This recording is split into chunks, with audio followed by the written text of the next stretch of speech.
All right. Hey, everyone, and welcome back to Eco Wealth Lab. Yeah. So glad to have you all with us again as we get ready to dive into some really interesting stuff happening in the crypto world. Yeah, it's been a pretty eventful week. It has. It really has. Before we get into it, though, I want to just quickly remind you all, Mm-hmm. if you've ever, shared some knowledge that you've picked up here on Eco Wealth Lab Right. with friends or family, maybe even at a dinner party or something like that, Mm-hmm. Mm-hmm. Yeah. or if you've avoided a crypto scam, thanks to some insights you gained from one of our deep dives. Especially that. Yeah, especially that. Super important. We really encourage you to spread the word. Yeah. Tell your friends, tell your family, Tell your coworkers. tell your coworkers, tell that one uncle who always asks you about crypto at family gatherings. Oh, yeah, the crypto uncle. Everyone's got one. Everyone's got one, right? Even tell your barista who somehow remembers your ridiculously complicated coffee order. You know you've made it when the barista remembers your order. That's exactly. The point is, let's get more people exploring and understanding this fascinating world. Absolutely. The more the merrier. All right, so enough of the shameless self-promotion. Yeah, let's get down to business. Let's get into it. You're here because you're interested in crypto. And, well, this week has been a roller coaster. It really has. Buckle up, everyone. Buckle up. So, to kind of continue our ongoing conversation about the major forces shaping the crypto space, Yeah. we're going to take a look at some really interesting events that have unfolded over the past few days. For sure, there's been some pretty significant market movements, some interesting things happening with institutions getting involved in crypto, Oh, yeah. and even some exciting technological advancements we got to unpack. All right, so let's jump right in. One of the biggest headlines this week has been Bitcoin's price surge. Oh, yeah, that definitely caught my eye. As of April 11th, 2025, it looks like Bitcoin jumped over 8%, Wow. pushing past the $81,700 mark. That is a significant move for sure. That's huge. So what's fueling this upward trend? Well, it's interesting, right? Because it seems to be connected to a policy announcement by President Trump just a couple days earlier on April 9th. Okay. He announced a 90-day pause on tariffs for most countries. So a break for global trade, potentially. Yeah, that's the idea, at least for most countries. But there's a catch. Cool. Tariffs on China actually increased to a pretty hefty 125%. Oh, wow. So a bit of a mixed bag then. I mean, we've talked before about how uncertainty in the global economy can spook investors. Exactly. That's exactly right. Introducing those tariffs initially probably injected a lot of volatility into global trade. Right, making people a little nervous to invest in anything, really. Pretty much. But then this pause, this seems to have acted like, I don't know, a pressure release valve. Yeah, easing some of that tension. Yeah. And when there's more certainty in global trade, what happens? Investors feel a little more comfortable taking risks and riskier assets. Well, cryptocurrencies definitely fall into that category. It's interesting, we saw this ripple effect too. Not just Bitcoin, but Ethereum and XRP also saw some pretty substantial gains. Yeah, I saw that. Some reports are saying those gains were even exceeding 12% in some cases. Yeah, it's pretty remarkable. This is a great example of how, crypto doesn't exist in its own little bubble. Right. It's all connected. What happens in global politics and economics directly impacts your digital assets. Absolutely. It's not just about the tech or the latest DeFi app. It's about the bigger picture. So this tariff pause seems to have brought some stability, at least for the moment. Yeah, for now. But that increase in tariffs on China, that seems like something we'll need to keep a close eye on. Oh, for sure. It's definitely a thread to keep pulling on. We have to remember, though, Bitcoin is known for its, well, price swings. Volatility. Exactly. It's part of its history. Yeah. I mean, we've seen some pretty wild rides with Bitcoin in the past. Oh, absolutely. It's a roller coaster sometimes. So while this recent upward climb is definitely exciting for a lot of people, it's important to remember that crypto rarely moves in a straight line. Very true. This could be the start of a more stable market and a potential recovery, but we need to see if this momentum can hold. Okay, so we've talked about these big global events. Now let's zoom in a bit and look at what some of the major institutions are up to. Oh, yeah, the big players are making moves. They are BlackRock, a name that's practically synonymous with traditional finance, has apparently expanded its tokenized money market fund, BUIDL, to the Solana blockchain.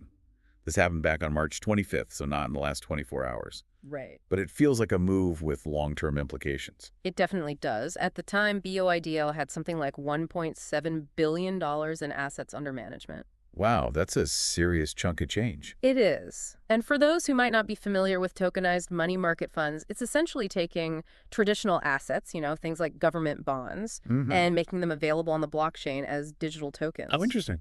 Solana became the seventh blockchain to be supported by this particular fund.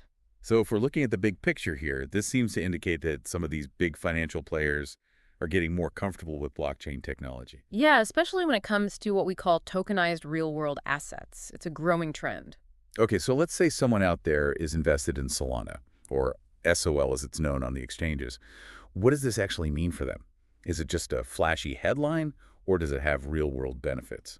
I think it could be pretty significant for Solana, actually. Having BlackRock involved lends a lot of legitimacy and visibility to the Solana ecosystem. Right, it's like a vote of confidence from one of the biggest names in finance. Exactly. It shows that major institutional investors are recognizing the potential of Solana's tech, especially for financial applications. And that kind of backing often attracts more investment and broader adoption. It's like a snowball effect. Kinda, yeah. So we've mentioned tokenization a few times now, bringing traditional assets onto the blockchain.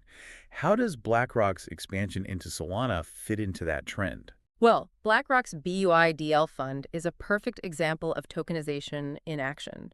They're taking assets like cash and US treasuries and putting them on the blockchain as digital tokens.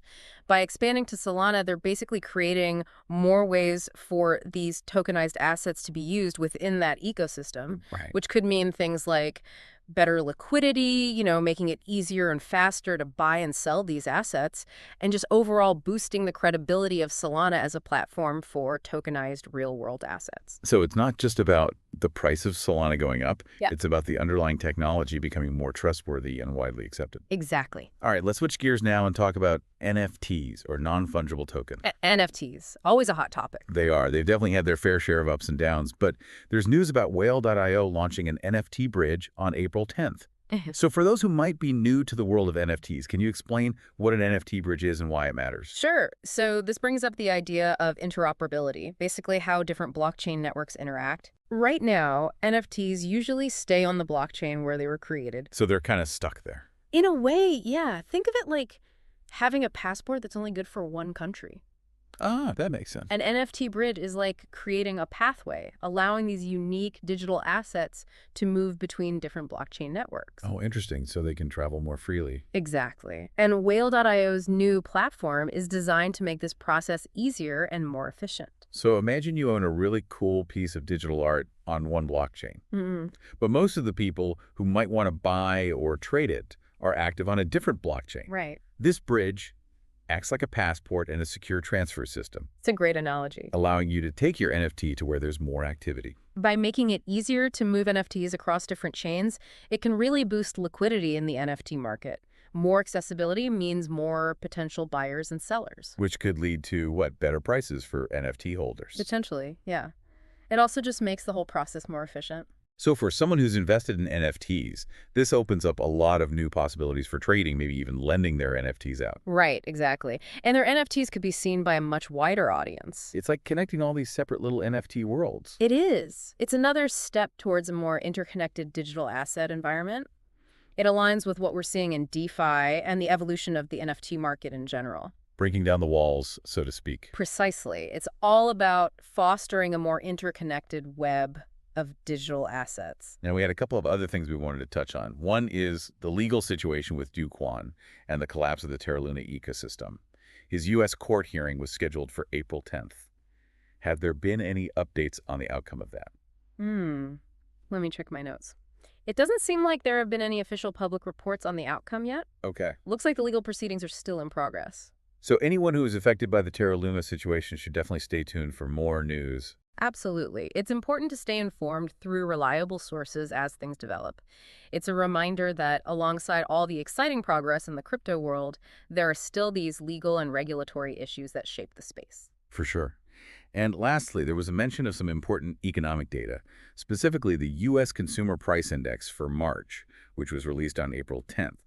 Can you talk a bit about how these kinds of economic indicators affect the crypto markets? Yeah, so these big economic data releases, especially things like the CPI, which measures inflation, they can have a pretty big influence on market sentiment overall. I get. For example, if inflation is higher than expected, it could make people worry that central banks might tighten monetary policy, which can sometimes lead to less investment in riskier assets, and cryptocurrencies often fall into that category.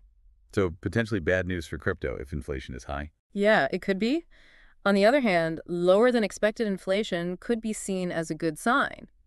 But our sources don't really say what the immediate impact of this CPI release was on crypto, at least not within the time frame we're looking at. Right, so it's something to keep in mind, even if the exact effects aren't always clear right away. Exactly. It's all part of the bigger picture.